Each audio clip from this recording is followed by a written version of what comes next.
Il était une loi entrée en vigueur cette semaine. Interdiction de se voiler le visage dans les lieux publics. Une contestation sur le parvis de Notre-Dame. Une dizaine de femmes voilées. Et surtout, beaucoup de caméras. Les femmes voilées ne sont qu'une poignée, mais des dizaines... À Saint-Denis, Sonia conteste aussi cette nouvelle loi. Elle fait partie du mouvement Forza Nalitza pour un retour aux fondamentaux de l'islam. Elle a été arrêtée lundi, puis relâchée. Bah écoutez, je marche dans la rue, je fais ce que j'ai à faire comme avant, pour bien montrer que cette loi ne m'atteint pas et que je continuerai à vivre comme je vivais avant. De Saint-Denis à la place Beauvau, un enjeu, l'application de la loi de la République, qui fait aujourd'hui consensus de Claude Guéant aux représentants de l'islam de France. C'était pas une priorité, c'était même pas souhaitable, mais la loi étant là, nous appelons les musulmans de France à respecter cette loi. En tant que musulman, il aurait dû dire l'inverse. Il n'était pas pour, mais au contraire, n'obéissait pas pour autant. Non, non, on ne doit pas obéir à cette loi. Non, non. Et comme j'ai dit, les lois de Dieu passent avant, bien avant les lois de la République. Nous demandons au gouvernement de l'appliquer de façon intelligente, faire en sorte qu'elle soit appliquée avec d'abord de la pédagogie plutôt que de la coercition. Laissons un peu de temps au temps et à cette période d'apprentissage de cette loi. Voilà. Une des raisons pour lesquelles j'avais hésité à voter cette loi, c'était sur les conditions de son application. Et on voit bien que la circulaire du ministère de l'Intérieur conseille à la police une prudence, pas de brutalité, pas de maladresse, parce que l'objectif, c'est bien de convaincre ces personnes, au fond, elles sont victimes. Mais dans les médias cette semaine, on a surtout entendu ça. Cette loi est inapplicable. La loi va être infiniment difficile à appliquer et elle sera infiniment peu appliquée. C'est la police qui parle. Et ils doutent, les policiers. Leur outil pour appliquer la loi, une amende de 150 € et un stage de citoyenneté. Bah, sincèrement, je pense pas qu'ils vont m'apprendre à être citoyenne. Je suis quand même française, je suis dans mon pays, j'ai grandi ici. Sincèrement, ils vont rien m'apprendre. Et puis ça servira à rien non plus. Parce que ça changera pas ma conviction. Ils vont pas pouvoir me formater, ni m'apprendre quoi que ce soit, ça changera rien.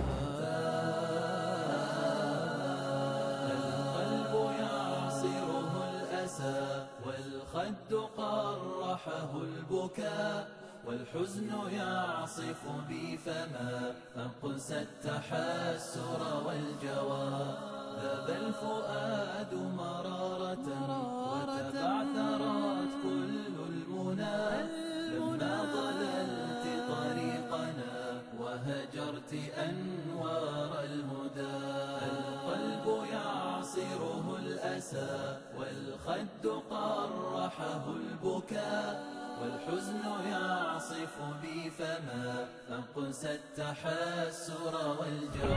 On nous a mis des bâtons dans les roues, mais on ne lâchera pas l'affaire, Inch'Allah. Alors, Inch'Allah, on est venu ici pour protester contre les lois, contre l'oppression d'autres. On se sépare depuis quelques mois, maintenant plusieurs années, contre les musulmans. Le gouvernement français ne veut pas nous lâcher. Apparemment, on est la bête noire du pays. Et apparemment, ils veulent nous éradiquer, faire en sorte que nous ne soyons pas visibles. Et par visible, nous entendons bien entendu le niqab de la femme musulmane, chose dont nous sommes fiers. Et aujourd'hui, Inch'Allah, avec les frères et sœurs qui sont venus de Belgique et de Londres pour nous soutenir, Inch'Allah, on peut protester et montrer notre mécontentement par rapport à la loi qui va passer en vigueur le 11 avril, Inch'Allah. Et Inch'Allah, donc Dieu a la loi qui va passer le 11 avril. Comptez-vous y obéir? Non, absolument pas. Ça fait plusieurs années, plusieurs moments qu'on porte le niqab. On est tous fiers de le porter. Pour nous, c'est plus qu'un simple voile. Pour nous, c'est notre identité. C'est notre appartenance à l'islam qui se joue. Subhanallah. Si on l'a porté avec des difficultés, subhanallah. On a vécu des épreuves et c'est certainement pas les terroristes qui vont nous faire enlever. Bien sûr, parce que pourquoi nous avons le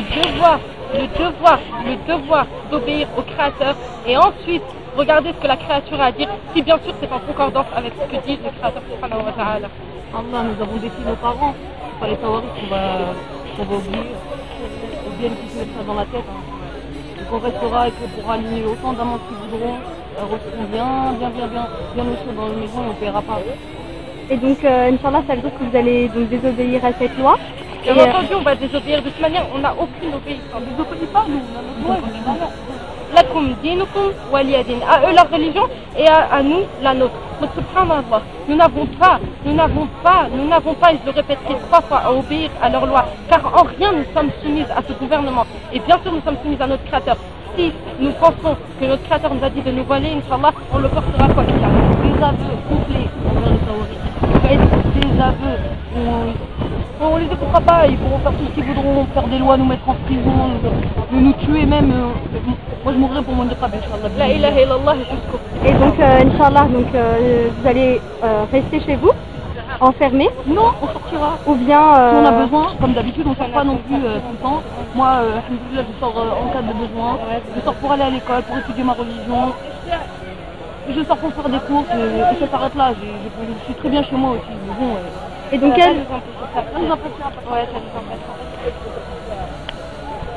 donc, quel conseil donneriez-vous aux sœurs de Belgique, donc par rapport au permis, donc on doit porter du sitar et du niqab, ainsi que le fait est qu'elles ne pourront plus sortir de chez elles? Moi je dis qu'elles doivent rester endurantes parce qu'il ne faut pas penser à ce là, il faut penser à la vie d'après. Il faut rester ferme, ça ne lâche pas l'affaire. Tout le monde a mené des combats, les Occidentaux ils ont mené des combats pour pouvoir porter des pantalons, là ils ont mené des combats pour pouvoir voyager, et tout le monde mène des combats, et des chanteurs qui mènent des combats, et nous les musulmans, qui élevons la parole d'Allah, nous allons arrêter notre combat, Allah nous a ordonné de combattre, on ne lâchera pas l'affaire. Et donc le message que vous avez à dire aux sœurs de Belgique, quel est-il? Les sœurs de Belgique, ça fait plus longtemps que nous qu'elles ont dit que là, ça a été le premier pays européen à vouloir et à passer même la loi contre le port du niqab. Maintenant, on sait que nous devons rester endurantes. Et les épreuves sont une chose apparente dans notre religion. On n'a pas à cacher que on a des épreuves, alhamdulillah. On va tout passer, Inch'Allah, il n'y a pas de problème. Maintenant, nos sœurs de Belgique, sachez que nous sommes des sœurs filles, on vous soutient d'ici, Inch'Allah. Et s'il y a un déplacement à faire, comme vous l'avez fait pour nous, Inch'Allah, on essaiera de venir vous voir, Inch'Allah. Il faut rester endurant, il faut savoir que la Oumma, elle est une. Peu importe les frontières, nous, on ne les voit pas. Elles sont inexistantes pour nous. Il n'y a pas de drapeau, il n'y a pas de nation, il n'y a rien. Il y a Mouachidin, il y a les musulmans, Inch'Allah, on est tous unis. On ne lâchera pas notre niqab, on ne lâchera pas notre identité religieuse. Et sur ça, il n'y a aucune concession à faire. Aucune concession à faire, aucune concession à faire. Et même si on est en minorité, il faut savoir qu'il y a des anges avec nous. Et surtout, on a Allah subhanahu wa ta'ala. On a son assistance. C'est le meilleur des garants. Pourquoi douter? Pourquoi avoir des ambiguïtés encore aujourd'hui? Aujourd'hui on n'est pas beaucoup, subhanallah, mais pourtant on sait bien, nous on est des sœurs de France et on sait bien combien il y a de sœurs qui portent le niqab. Rien que moi, là où j'habite, j'en vois tout le temps, j'en vois des dizaines parfois. Subhanallah, aujourd'hui on est dit, il ne faut pas lâcher l'affaire. Les musulmans n'ont jamais vaincu par le nombre, ils n'ont jamais vaincu par le nombre. C'est la qualité. En nombre, subhanallah. Et nous, Allah nous soutient. Et quand on s'en remet à lui, on n'a pas de souci à faire. Pour la mort ou la prison, quoi que ce soit. Je souhaite de vivre ces épreuves pour pouvoir rencontrer mon Seigneur avec des œuvres. Et donc, dernière question, pourquoi portez-vous le niqab ou bien le sitar pour... Moi, au début, j'ai commencé à porter la chaussette et j'avais l'impression que quand je sortais, j'étais toujours pas en sécurité. Toujours pas avec la pudeur, tout ça. Après, j'ai commencé à mettre, j'ai soulevé mon djellab un petit peu sur le visage. Ça ne suffisait pas. Après, j'ai commencé à mettre une cape. Alhamdoulilah, je me suis sentie beaucoup mieux et protéger vis-à-vis d'Allah. Et donc, vous êtes une reconvertie? Oui, reconvertie depuis 3 ans, alhamdoulilah. Masha'Allah. Et par rapport donc à votre entourage, comment ça se passe? Ça a été assez difficile, mais alhamdoulilah, j'ai Allah avec moi. Et donc, vous, comment allez-vous procéder par rapport à cette loi qui va passer de lundi? Je continuerai à garder le niqab. Et comment réagissez-vous parce que vous vous trouvez dans un pays donc, qui se dit de liberté? Et pensez-vous réellement que la France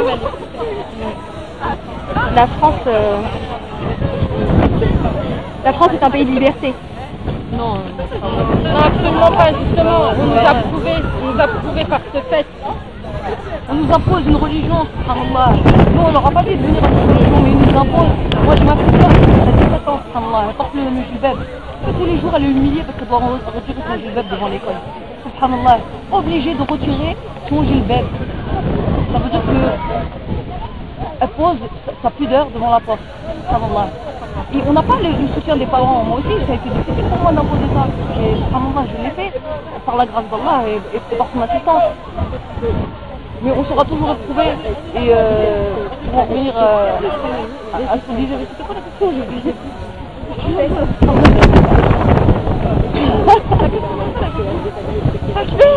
Allah. Non, mais pas de trouver comment réagissez-vous au fait qu'en France, la femme est libertine, la liberté. et dépravée? Et vous, comment réagissez-vous justement Alhamdulillah, nous avons notre créateur, nous avons notre prophète Mohammed alayhi salatu wassalam, et pour exemple les femmes du prophète et ses filles, alhamdulillah. Par cela, nous avons complètement ignoré ce que les tawaris et ce que les mécréants, ce que les mouchriquines, ce que les kafrs nous ont dit. C'est-à-dire, la liberté de la femme, elle est dans sa dépravation, elle est dans le fait qu'elle se déshabille, qu'elle se montre, qu'elle se fasse belle pour l'homme. Non, nous n'avons rien à prouver à l'homme, nous avons tout à prouver à notre créateur. Et par cela, nous nous cachons du regard des hommes, certes, car c'est une protection. Et c'est un devoir pour chaque musulmane qui a compris le message clair d'Allah Azza wa Jalla. Voilà. C'est une obligation et puis c'est seulement une obéissance. On veut l'obéir à Allah subhanahu wa ta'ala. Notre seule satisfaction dans cette dunya, c'est de satisfaire Allah Azza wa Jalla. Nous n'avons satisfaction dans aucun bien de cette dunya, aucun bien. La seule chose qui nous tient debout, qui fait que nous avons l'iman, alhamdulillah, que nous sommes forts, que nous continuons à nous, c'est Allah Azza wa Jalla et ce qu'il nous a promis. Et c'est pour cela qu'il faudra passer par des épreuves et des épreuves. Alhamdulillah, nous en sommes contents et fiers. Allahu Akbar. Allahu Akbar. Donc en fait, eux, ils veulent vous voir découverte. Tout à fait, pour le plaisir de leurs yeux. Cependant, nous ne sommes pas de la viande. Aujourd'hui, subhanallah al-azim, on a besoin d'une femme nue pour vendre un pot de yaourt. Nous sommes des diamants, nous sommes bien plus chers que ça. Et nous allons rester intègres par rapport à notre éthique religieuse. Tout ce qui est précieux, Allah subhanahu wa ta'ala l'a caché. Tu ne marches pas dans la rue, tu trouves de l'or par terre. Tu ne marches pas dans la rue, tu trouves des diamants. Tu ne marches pas dans la rue, tu trouves du pétrole, subhanallah. Tout ce que Allah subhanahu wa ta'ala a fait de précieux, il l'a caché. Et nous, en tant que musulmanes, si j'ai un message à passer à toutes les musulmanes, celles qui portent le voile, celles qui portent pas le voile, de se mettre, de mettre le niqab, au moins pour nous soutenir déjà pour commencer, et secondo, parce que c'est la parole d'Allah qui nous l'a ordonné. Comment on fait? Ceux qui ne savent pas, je veux bien, mais ceux qui savent, c'est là où c'est pire. Parce que tu sais, tu as entendu, tu as lu, mais tu te détournes. Ceux qui savent, c'est comparable à ceux qui ne savent pas. Donc vous, demain, vous n'enlèverez pas votre niqab? Jamais de la vie, jamais. En dépit des amendes, au dépit de la mort, au dépit de la prison, au dépit de tout ce qu'ils veulent. J'ai pris un engagement vers Allah subhanahu wa ta'ala, il faut prendre un engagement avec un épicier. Et même un épicier, je respecterai ma parole, alors mon créateur, tu vois ce que je veux dire? Et quel conseil, Akhawat, donnerez-vous aux mécréantes? D'étudier notre religion. Non, par rapport au fait que ces mécréantes disent que vous êtes enfermés, que porter le niqab ou le sitar, ça prouve que justement vos maris, soi-disant, ou bien sûr celles qui sont célibataires, vous avez envie de vous renfermer. Donc comment réagissez-vous face à ces propos? On tient juste à préciser que la grande majorité des sœurs qui se ne sont pas mariées. Tu es mariée? Ne sont pas mariées. Ah oui, tu es mariée aussi? Tu es mariée? Je suis célibataire. On n'est pas mariée et nous on se marie qu'avec un moudjahid, un qui a la mort. Alors, je peux savoir son âge? J'ai 17 ans. Et toi? J'ai 18 ans. Mashallah, et toi? 25. Mashallah, et vous, Akhawat? 19. 20 ans. Voilà, mashallah. Donc on tient à préciser et à redire, et on s'en lassera pas de dire à ces femmes, parce que subhanallah, c'est plus de la peine qu'on a envers ces femmes qui n'ont rien compris à la vie. Wallahi, tamma, wallahi, qu'elles n'ont rien compris et qu'elles vivent bêtement, qu'elles vivent dans l'asservissement de qui? Pas d'un créateur comme nous, alhamdulillah. À qui obéissons-nous? Est-ce qu'un homme vient et nous dit voilà ce que tu vas faire? Non, nous avons compris nos droits et nos devoirs et ils viennent du Tout-Puissant, d'Allah Azza wa Jalla, celui qui t'a créé, subhanallah, celui qui t'a donné à manger, celui qui pourvoit tout pour toi, celui qui est ton garant. Allahu Akbar. Nous, en tant que musulmanes, nous avons compris une chose. S'il n'y a pas de zigzag, wallahi, il n'y a pas de zigzag. Tant qu'on fera des zigzags, on n'arrivera pas à notre but. Notre but c'est quoi? C'est le paradis, oui ou non? Le firdaus ou pas? Bon, Allahu Akbar. Eh bien, Allah Azza wa Jalla nous protège. Tant qu'Allah est avec nous, tant qu'Allah est avec nous, vous ne pourrez rien. Vous ne pourrez rien faire. Tous vos actes, tous vos complots seront détournés par les musulmans. Alhamdulillah.